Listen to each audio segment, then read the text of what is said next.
The arrival of Imperial allies in the Great War was a devastating blow from which the Republic never fully recovered. This was the second step in the Sith Emperor's master plan.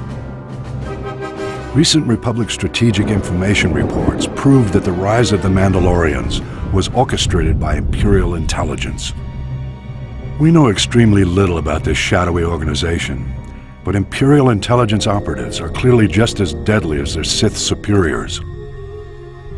The galaxy's criminal networks wavered endlessly during the Great War, debating whether to back the Republic or the Empire.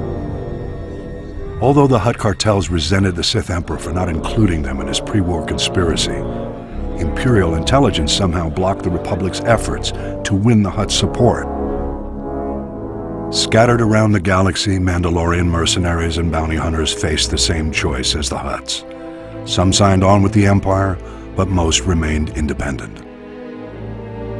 Imperial diplomats made repeated attempts to recruit the galaxy's most infamous bounty hunters, but were turned down every time. The Empire shifted its tactics.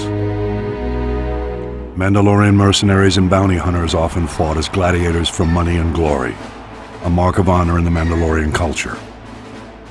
Imperial agents used this to their advantage, infiltrating the most prominent gladiatorial arenas in the galaxy, as managers and sponsors, and even in some cases as gladiators themselves.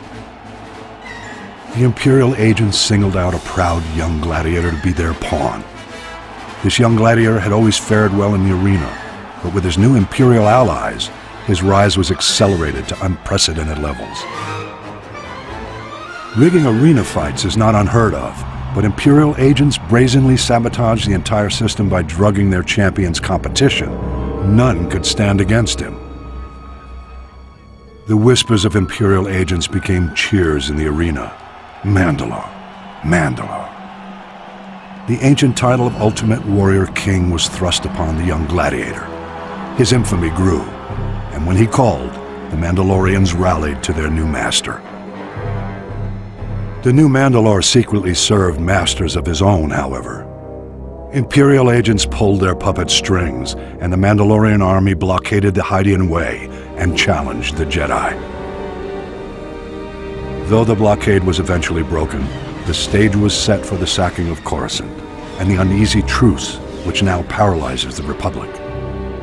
The Mandalorian Sith Alliance remains intact to this day. That could change if the original ruse was brought to light, but the Imperial intelligence covers its tracks too well. Mandalore was slain recently, and his killer, the new Mandalore, has taken his place.